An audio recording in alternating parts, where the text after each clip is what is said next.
What we need you to do is take your stories to Capitol Hill. Everything that we will tell you is in the folders you got today. There is a whole set, and the first half of this presentation is that overview, the end of AIDS, and the last part, which are the asks, are the individual sheets with the policy framing. The whole story is when you take a look at younger gay men, where you see that the increase has actually gone up by 130% over the last 10 years. We're all really proud to be standing before you as people living with HIV, talking about what's needed to advance care, dignity, and rights for people living with HIV and for prevention in this country.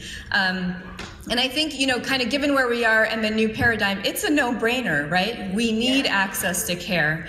Between the Affordable Care Act and the Ryan White program, we can really not only get everybody in care, but really work to bend the curve of the epidemic in this country.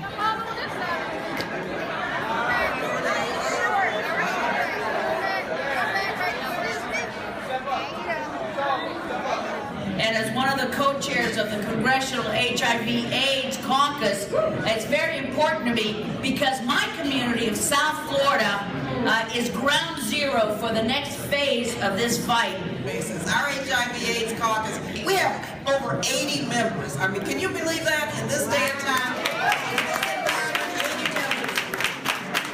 And it was for Adrian when he started preschool that I decided, well, one, I thought that I would not be here still today.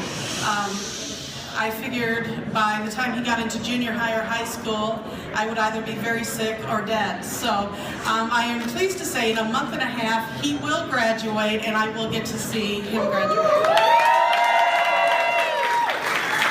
I'm so filled with gratitude that I have the opportunity that has been provided by That Illegal, which has been in this fight since the very beginning. We brought the first HIV discrimination lawsuit in 1983. They've been in the fight and committed to it ever since. We've always had, since that time, HIV advocacy, and then we had an HIV project that continues to this day.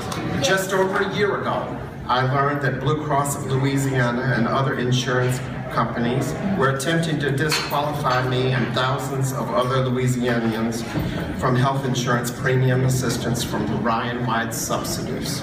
My mother was only 26 when she passed away and had 5 children, so I lived my life basically to help women like that, and also to help little girls who grow up living with HIV and not really knowing how to adapt.